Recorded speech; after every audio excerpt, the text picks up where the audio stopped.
Hello, everyone. This is Lindsay Kline, enrolled agent, host of the Buy the Books podcast, and founder of Great Bookkeepers Wanted, empowering bookkeepers and the businesses that need them. I want to bring up something today that I think a lot of people are unaware that they are taking a risk about, and that is shareholder loans. I saw shareholder loans on the balance sheet of many of my bookkeeping clients, especially S corporations. And this was something that when I would talk to the client about what it was, they almost always had no idea why it was there. So I want to talk about this because as a bookkeeper, this is a way in which you can set yourself apart from other bookkeepers and from AI. This advisory piece is what's going to distinguish you and set you apart from everyone else out there. This is a way in which, when you see this on someone's books and you talk to them about this, you can share with your client the risk that they could potentially be taking here, which they may not even know that they're taking. Let's talk about why this happens. Typically, a shareholder loan gets put on the balance sheet when the shareholder has taken distributions throughout the year. And at year end, the tax preparer realizes that there's not enough basis to cover that distribution portion. So, in an attempt to save their client some money on taxes, the tax preparer will do an adjusted journal entry to move it from distributions to a new shareholder loan line item. And over the years, sometimes those loan amounts grow because every year we have this problem. I saw this pretty often with S Corp clients, as I mentioned. And when I would talk to the clients about it, because I was attempting to get source documents for that loan, they didn't even know what it was. And they certainly didn't have any source documentation. Now, as a bookkeeper, hopefully you're getting source documentation for every balance sheet line item, including this one. And hopefully you're getting that in the onboarding phase so you can have this conversation from the very beginning and start providing value to your client from the very beginning. As soon as that client tells you that they have no source documentation for this loan, that is now a way for you to provide value, to share with that client and advise that client on the risk that they are taking. The IRS did a private letter ruling on this very topic, and the QR code that you see at the bottom of the screen, that will take you directly to the IRS website to that private letter ruling where you can read the in-depth synopsis that the IRS gave about what makes a shareholder loan legitimate. And they're going to be asking some pretty detailed questions about that loan in order to decide whether or not it's a loan or it should actually be distributions. And if it's distributions, that means that there should be taxes. And by the time the audit comes around, not only taxes, there's going to be penalties and interest. So this is what I want to share is the summarization in a much prettier format than you'll see it on the IRS website that breaks down the questions that the IRS is going to ask to determine whether this is a legitimate shareholder loan. Number one, to what extent does that shareholder control the corporation? Number two, what are the earnings and dividends history in the corporation? They're probably looking to see what the precedence is. What is the magnitude of the withdrawals? So I'm guessing this is a question of materiality. Were there any limits in place? In other words, did the corporation have any limits on how much that shareholder could be loaned money from the company? Number three, were there any notes executed? In other words, was there an actual loan agreement written and put in place? And does that note have a maturity date? Certainly, any legitimate loan is going to have a maturity date. Number four, how were the withdrawals recorded on the books? This is an interesting one, and I hadn't thought of this until I read this private letter ruling. I think that is definitely going to be a red flag if the IRS looks in the books to see that all year long these were recorded as distributions, and then at year end there's one journal entry that moves it to a loan.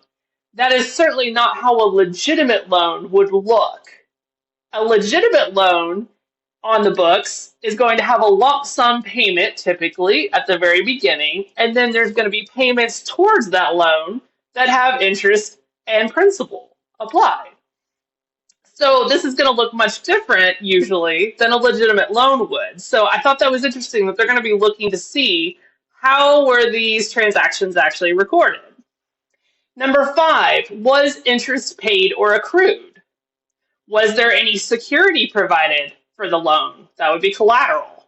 Number 6, did the corporation ever require payment? That's certainly going to be a red flag if the corporation never asked for payment. Number 7, repayment ability. Was the shareholder financially able to repay the loan? Number 8, did the shareholder make any attempt to repay the loan? Now, in the cases that I saw, usually the shareholder, the client, the business owner had no clue what this even was, much less that they were supposed to have a loan agreement, they were supposed to have interest, they were supposed to be paying it back. They usually had no idea about any of that. So that's where you really can shine here and show your value and let the client know they're taking a risk here by not having this in place. And they have a decision to make. Either they can make some steps to legitimize it, because they could create a loan agreement. It would need to have some terms in there that would legitimize why there hasn't been any payments made towards it. So you have maybe a couple of years, no payment due, and then a payment structure in place. It would need to have an amortization schedule. And then the shareholder needs to actually pay back those payments towards the loan according to the loan agreement. Now, that may not be something they're interested in doing. More than likely, they saw it as their income and they have no interest in paying that money back. And they are probably going to feel a little bit upset that they're even being asked to pay that back.